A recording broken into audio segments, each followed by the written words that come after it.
gente vai falar sobre exemplos, e nessa carta aos Filipenses, especialmente, esse tema é muito presente. A gente já estudou anteriormente, Paulo falou sobre 2 exemplos de homens de Deus que tinham um ótimo relacionamento com ele e com a igreja de Filipos. Você lembra o nome dos 2 homens? Um era o Timóteo e o outro?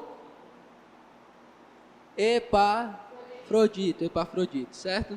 Bem facinho o nome dele. Eram 2 homens que eram grandes exemplos para aquela igreja e que foram colocados como modelo, como padrão de pessoas que amavam a igreja e amavam a Deus. E hoje Paulo vai falar novamente sobre isso, certo? Capítulo 3, a partir do versículo 17, a gente vai até o primeiro versículo do capítulo 4, tá bom? Todos encontraram aí? Filipenses 3, a partir do 17, amém? Vai dizer assim a palavra de Deus. Irmãos, sede imitadores meus e observai os que andam segundo o modelo que tendes em nós. Pois muitos andam entre nós, dos quais repetidas vezes eu vos dizia, e agora vos digo até chorando, que são inimigos da cruz de Cristo. O destino deles é a perdição, o Deus deles é o ventre, e a glória deles está na sua infâmia, visto que só se preocupam com as coisas terrenas. Pois a nossa pátria está nos céus, de onde também aguardamos o Salvador, o Senhor Jesus Cristo, o qual transformará o nosso corpo de humilhação para ser igual ao corpo da sua glória, segundo a eficácia do poder que ele tem de até subordinar a si todas as coisas. Portanto, meus irmãos, amados e muito saudosos, minha alegria e coroa, sim, amados, permanecei deste modo, firmes no Senhor. Vamos orar. Nosso Deus, venha nos ajudar nessa noite, venha falar ao coração do teu povo, que estejam atentos, reverentes, prontos para ouvir e atender às advertências da tua palavra. Que o Senhor me use, me dê direção e que tudo contribua para o louvor da tua gloriosa graça. Esteja conosco, ó Deus, e que todo louvor seja dado somente a ti, no nome de Jesus. Amém. Exemplos. Paulo começa o versículo 17 falando isso, chamando eles a atenção para os exemplos que eles devem perceber na sua caminhada cristã. Versículo 17 ele diz assim: irmãos, sede imitadores meus e observai os que andam segundo o modelo que tende em nós. Paulo chama a responsabilidade para si. Ele adverte os irmãos, exorta os irmãos, mas o peso em si cai mais sobre as costas de Paulo. Ele diz: olha, sejam imitadores meus. Você se colocar numa posição de imitador, algumas pessoas podem dizer que é arrogância, mas é muito mais uma postura de coragem, de uma grande coragem de se colocar como referência para o povo de Deus, para a igreja de Deus. E Paulo faz isso, olha, irmãos, sejam meus imitadores, não apenas de mim. Observem também todos aqueles que têm caminhado nessa mesma linha, dentro desse mesmo padrão. Vocês têm observado minha caminhada, têm observado o padrão de conduta que eu tenho expressado diariamente, e vocês sabem que não apenas eu tenho expressado isso, muitos outros. Então, eu quero que vocês me imitem, eu quero que vocês olhem para mim. Mas eu não quero que vocês olhem para mim numa coisa assim muito mecânica. Paulo anda assim, eu vou andar assim também, né? Paulo fala de um jeito, eu vou falar assim também. Não exatamente isso, mas de conduta, de caráter, de piedade. E não somente comigo, mas também com várias outras pessoas que têm caminhado dessa forma. Paulo chama a atenção e ele faz isso num sentido de urgência, num sentido de preocupação, num sentido de colocar relevância nas suas palavras. A gente vai entender por quê agora em seguida. Olha só, ele coloca um pois, ele usa para esse pois para ligar com o que ele acabou de dizer, ou seja, o pois vem, olha, eu vou dizer isso em seguida por causa do que eu acabei de dizer anteriormente. Ele falou que os irmãos deveriam imitá-lo, deveriam observá-lo, e também todos os outros que andam dentro desse padrão, pois, versículo 18, muitos andam entre nós, dos quais repetidas vezes eu vos dizia, e agora vos digo até chorando, que são inimigos da cruz de Cristo. Então você começa a perceber que o porquê da urgência nas palavras de Paulo. Não é como se Paulo escrevesse o versículo 17 dizendo: irmãos, eu queria que vocês me imitassem, certo? Tudo bem, se vocês quiserem me imitar qualquer dia desse, não. Paulo diz: olha, eu preciso que vocês sejam meus imitadores, eu preciso que vocês infundam isso na cabeça de vocês com muita urgência, com muita importância. Eu preciso que vocês voltem a pensar sobre isso, imitem a mim e todos os outros da comunidade que já têm seguido esse padrão. Por quê? Porque tem muitas pessoas andando no meio de vocês, tem muitas pessoas que estão aqui com vocês e que já estavam há muito tempo, desde quando eu estava aí, e eu já tenho advertido vocês anteriormente sobre essas pessoas. E agora eu estou escrevendo para vocês chorando, porque essas pessoas que estão no meio de vocês, elas são inimigos da cruz de Cristo. O que é que acontece? Assim como Paulo se colocava como referência para os irmãos, aquelas pessoas que são inimigos da cruz de Cristo também se colocavam numa posição de serem imitados no meio da comunidade de Filipos. Eles se colocavam também numa posição de exemplos a serem seguidos, e talvez muitos filipenses estavam começando a observar esses caras e imitarem esses caras em algum sentido, em algum nível. E Paulo diz, olha, desde quando eu estive com vocês, eu adverti, e eu estou tendo que advertir de novo, eu estou fazendo isso agora muito angustiado, muito preocupado, porque esses caras que estão aí no meio de vocês são inimigos da cruz de Cristo. O que é um inimigo da cruz de Cristo? Paulo vai descrever no versículo 19. O destino deles é a perdição. O Deus deles é o ventre, e a glória deles está na sua infâmia, visto que só se preocupam com as coisas terrenas. Há muita discussão, por Paulo não identificar a nacionalidade ou o que os caras ensinavam em si. Muitas pessoas vão dizer que eram falsos mestres, uns vão dizer que eram judaizantes. Basicamente vão ter dois lados, pessoas que dizem que são judaizantes, quase não estou falando essa palavra, judaizantes, que ensinavam sobre as cerimônias, as leis judaicas. Outros dizem que eram libertinos, pessoas que tinham algum nível de comprometimento com o Evangelho, diziam ser comprometidos com o Evangelho de Jesus, mas viviam vidas totalmente imorais. E eu prefiro crer que é isso que Paulo está falando aqui. Nos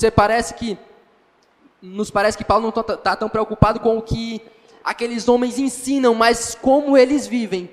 Não parece que eles discordam dos pontos centrais do que Paulo ensina. Parece que eles dizem concordar com isso, mas mesmo assim vivem vidas totalmente opostas, vidas totalmente imorais. Como Paulo descreve, o destino deles é a perdição, ou seja, eles são descrentes.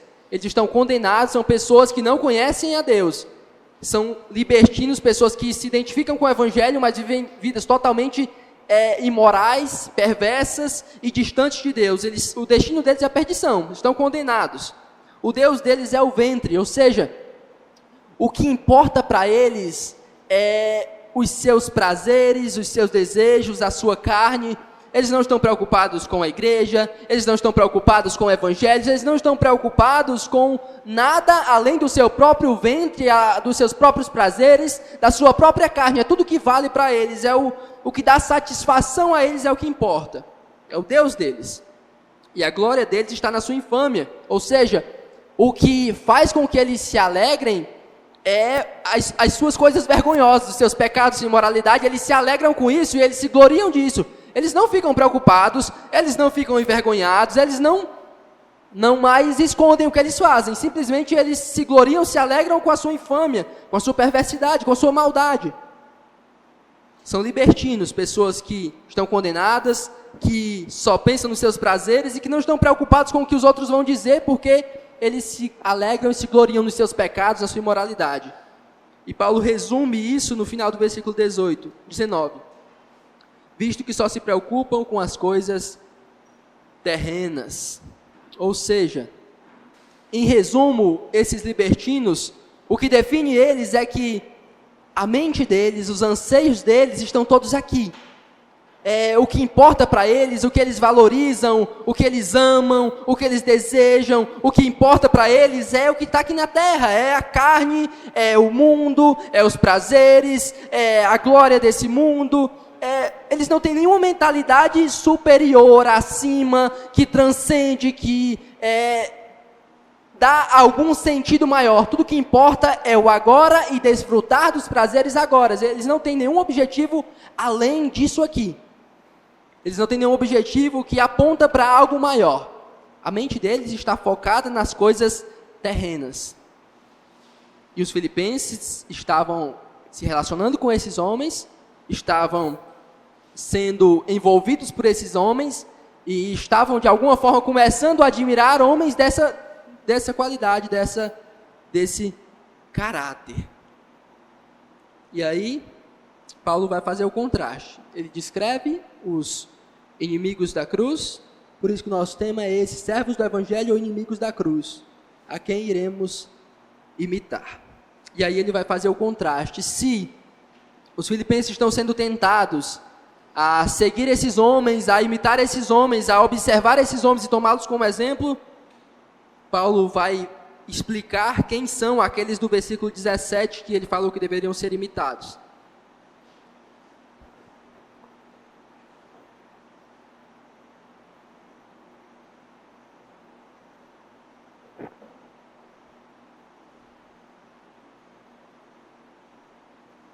Ele vai dizer assim no versículo 20: pois a nossa pátria está nos céus, de onde também aguardamos o Salvador, o Senhor Jesus Cristo, o qual transformará o nosso corpo de humilhação para ser igual ao corpo da sua glória, segundo a eficácia do poder que ele tem de até subordinar a si todas as coisas.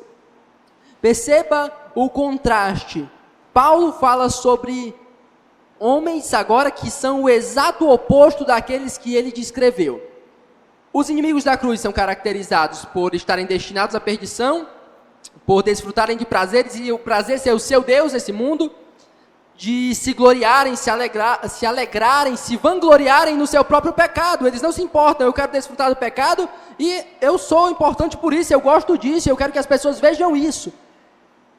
Por quê? Porque a mente deles é apenas aqui, o agora, o que é terreno, o que é passageiro. Eles desfrutam de tudo isso. Aí Paulo diz qual é o contraste. Homens que podem dizer: pois a nossa pátria está nos céus, de onde também aguardamos o Salvador, o Senhor Jesus Cristo.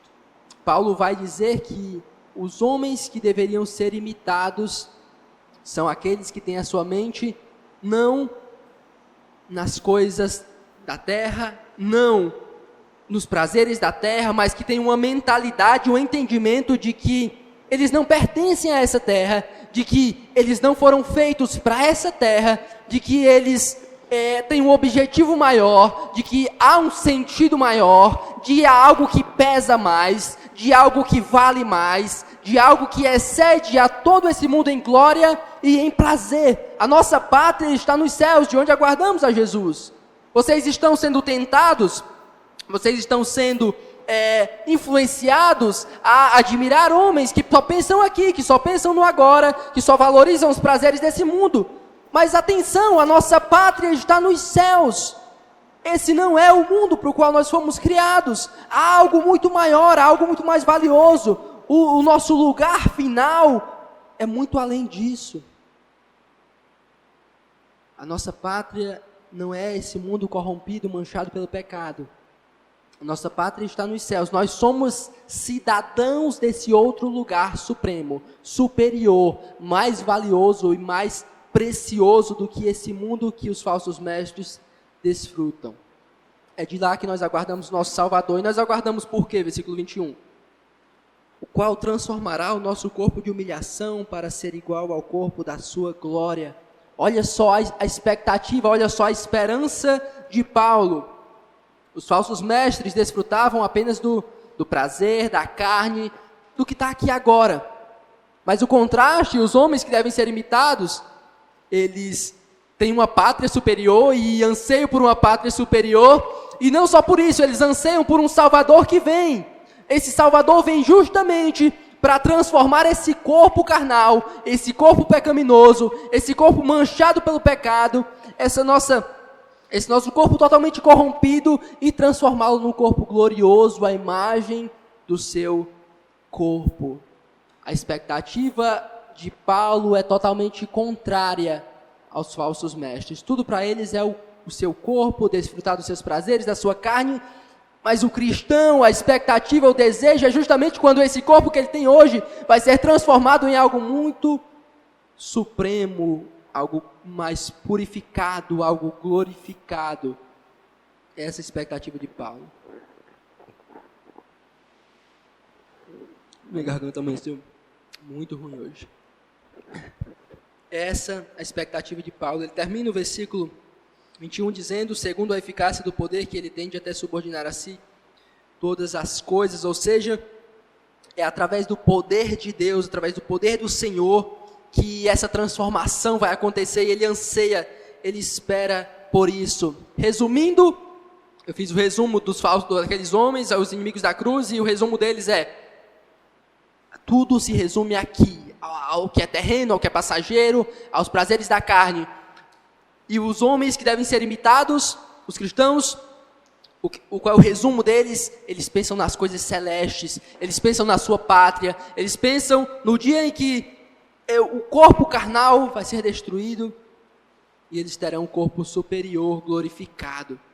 Paulo, após fazer isso, termina no versículo 4, e eu entendo aqui que o versículo 4 encerra essa sessão, esse portanto aqui encerra.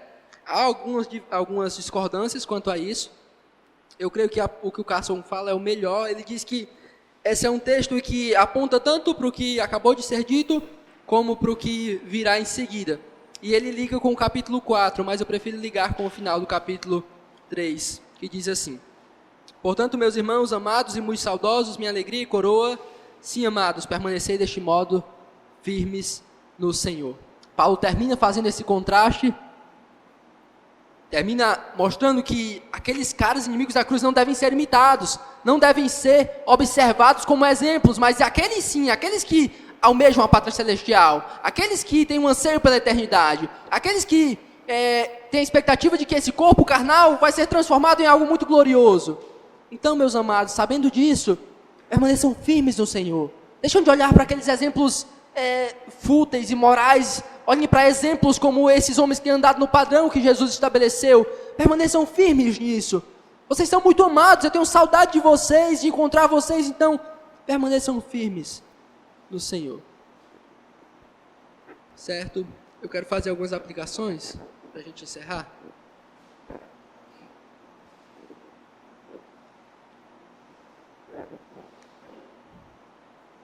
Primeira aplicação. Todos os seres humanos, nós vamos imitar alguém. Nenhum de nós é imune à influência de pessoas em nossas vidas. Até o maior bichão que se acha o cara, aquele que se acha o top, que diz que ninguém influencia, que ninguém faz nada na vida dele, que ele se manda, sempre ele também vai ser influenciado por alguém. Todos nós vamos ser influenciados, todos nós vamos imitar alguém, todos nós vamos observar pessoas e desejar ser e fazer o que aquelas pessoas são e fazem, todos nós. Então a questão não é se nós vamos imitar ou não vamos imitar, a questão é a quem nós vamos imitar, porque todos nós vamos imitar alguém, todos nós vamos reproduzir o que outras pessoas fazem, todos nós vamos admirar pessoas e fazer o que elas fazem, todos nós vamos fazer isso. Então, dentro disso, duas subaplicações. Precisamos imitar homens com o coração cheio do Evangelho e com a mente preenchida pelos anseios da eternidade. Temos que olhar para a vida de pessoas que na sua vida você vê o Evangelho no centro da vida delas. Você vê que a mensagem da cruz é o que importa para elas. Você vê que a vida delas não é o que elas mais zelam, não é o que elas mais protegem. O que mais importa para elas é a mensagem de Jesus e que Jesus seja pregado, e não importa o que ela sofra por isso. A gente já falou várias vezes sobre isso. E é essas pessoas que Paulo tem em mente quando diz que os filipenses o imitem. Ele e os seus amigos que pregaram o Evangelho. Imitem homens que amam o Evangelho, que vivem conforme o Evangelho e que têm a sua mente preenchida pelos anseios da eternidade. Imitem homens que o seu viver é reto e que se assemelha ao de Jesus. Imitem homens, olhem para a vida de homens, de mulheres que o seu maior anseio é Jesus. O seu maior desejo é Jesus. Não que ficam o tempo todo falando de coisas fúteis, não que ficam o tempo todo falando de bobagens dessa vida, mas que pessoas que têm a alma cheia do Evangelho, que têm a mente voltada para o Evangelho, de pessoas que desejam a eternidade, de pessoas que desejam estar com Cristo, de pessoas que reconhecem a sua cidadania celestial, pessoas que a vida é inundada pelo Evangelho. Olhe para a vida dessas pessoas, pessoas que estão dispostas a se sacrificar pelo Evangelho. Passe a conviver com elas, passe a admirá-las, passe a imitá-las. Tenha contato com pessoas que amam o Evangelho e que têm a sua mente preenchida pelos anseios da eternidade. É esse tipo de pessoa que Paulo chama-nos a imitar. Pessoas com o coração cheio do Evangelho e com a mente preenchida pelos anseios da eternidade, que ele não fala apenas do seu trabalho, ou dos seus estudos, ou de suas leituras, mas que falam do seu desejo por Jesus, que sofrem por Jesus, que desejam falar de Jesus, que desejam se entregar por Jesus, que falam do seu desejo pela eternidade. Conviva com pessoas assim, imite pessoas assim. Esse é o primeiro ponto. Primeiro subponto da primeira aplicação. Segundo subponto, precisamos nos afastar radicalmente daqueles que, dizendo-se comprometidos com Cristo, são inimigos da sua cruz, ao viverem vidas mundanas e marcadas pelos prazeres terrenos. Vou repetir. Precisamos nos afastar radicalmente daqueles que, dizendo-se comprometidos com Cristo, são inimigos de sua cruz, ao viverem vidas mundanas marcadas pelos prazeres terrenos.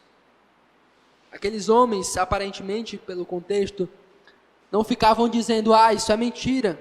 Não ficavam dizendo, não, a salvação é pelas obras. Ou ficavam discordando da mensagem de Paulo. Parecia que eles estavam lá concordando, eles estavam lá aceitando, eles estavam lá dando glória a Deus na hora que o pastor falava aquelas verdades. Eles estavam aceitando tudo aquilo. Mas diariamente eles viviam totalmente contrário a isso. Diariamente eles viviam totalmente o oposto daquilo. Tem muitas pessoas que são assim, que dizem e afirmam e concordar com o Evangelho, com a mensagem do Evangelho, mas diariamente ela nega na sua vida totalmente, ela faz tudo o contrário do Evangelho. Esse tipo de pessoa, muitas vezes, são aquelas que mais gostam de influenciar, que mais gostam de atrair seguidores para elas, que mais gostam de ter pessoas para ela poder influenciar.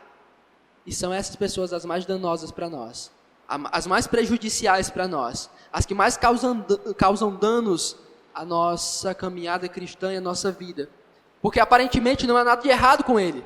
Aparentemente ele está bem, ele concorda com o Evangelho, ele concorda com as verdades do Evangelho, mas ele vive totalmente contrário às verdades do Evangelho. Essas pessoas são perigosas.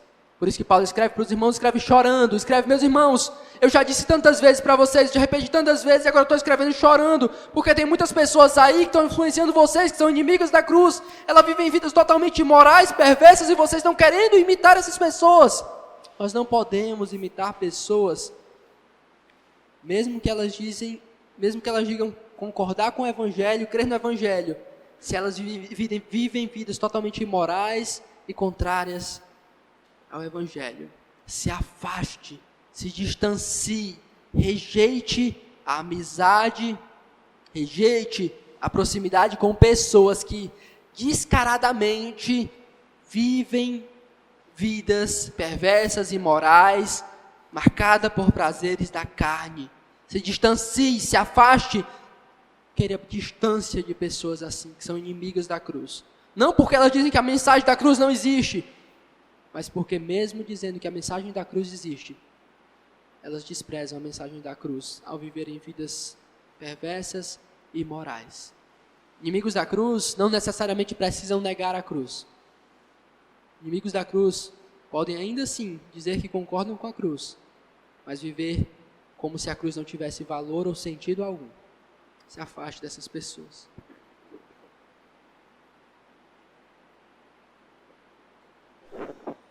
Segunda aplicação, precisamos manter a convicção de que nossa verdadeira pátria é celestial e é de lá que nosso Salvador virá.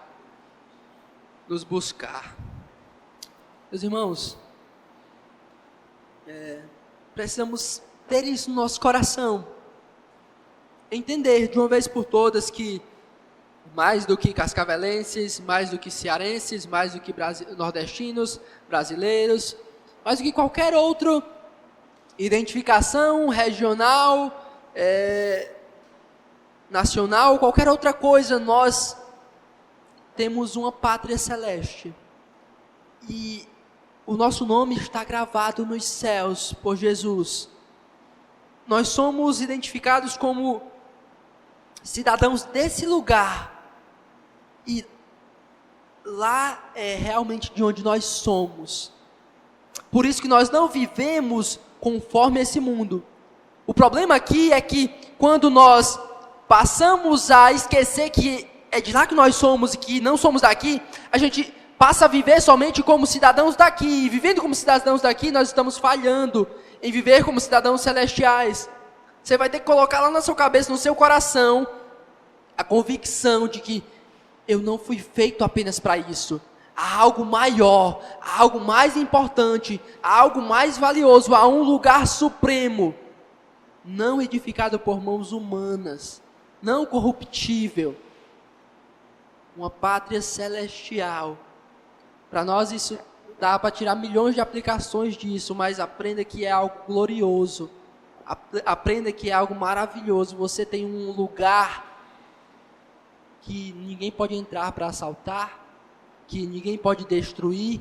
O seu lugar nos céus, a sua pátria celestial está guardada por Cristo. Ele vem para te buscar e para te levar para lá. Então viva como cidadão celestial, viva como alguém que tem um lugar muito melhor. Tem uma ilustração? Pronto, vou terminar com essa ilustração, que minha garganta não está aguentando mais.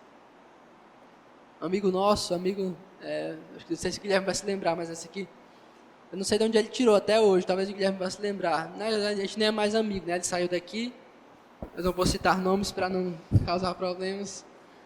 Ele usava uma ilustração nas nossas conversas, que uma vez ele usou assim, o Guilherme, caraca, o maluco é brabo. E a gente ficava tentando entender de onde ele tirou. Ele dizia assim, nós cristãos somos como alguém que vai para a praia, e quando a gente vai para a praia, a gente constrói um castelo, a gente fica muito empolgado, nosso castelo é bonito, nosso castelo é maravilhoso, é esplêndido, a gente passou tempo construindo aquele castelo, está belíssimo, mas de repente vem uma onda e destrói aquele castelo. Vamos ficar tristes, vamos ficar angustiados? Não, nós vamos para casa, porque a nossa casa é muito superior àquele simples castelo que nós havíamos construído na praia. Meus irmãos, aqui é apenas um castelo de areia que nós construímos, mas a nossa casa é muito maior, muito superior. Ela é uma pátria celeste. E se ninguém achar o dono dessa aplicação, dessa ilustração, pode colocar no meu nome que eu aceito, tá bom? Meus queridos, vivamos como cidadãos celestiais. Nossa pátria está nos céus. Nós aguardamos em breve nosso Senhor para nos buscar e transformar esse corpo em algo glorioso, semelhante ao seu corpo. Amém? Vamos orar.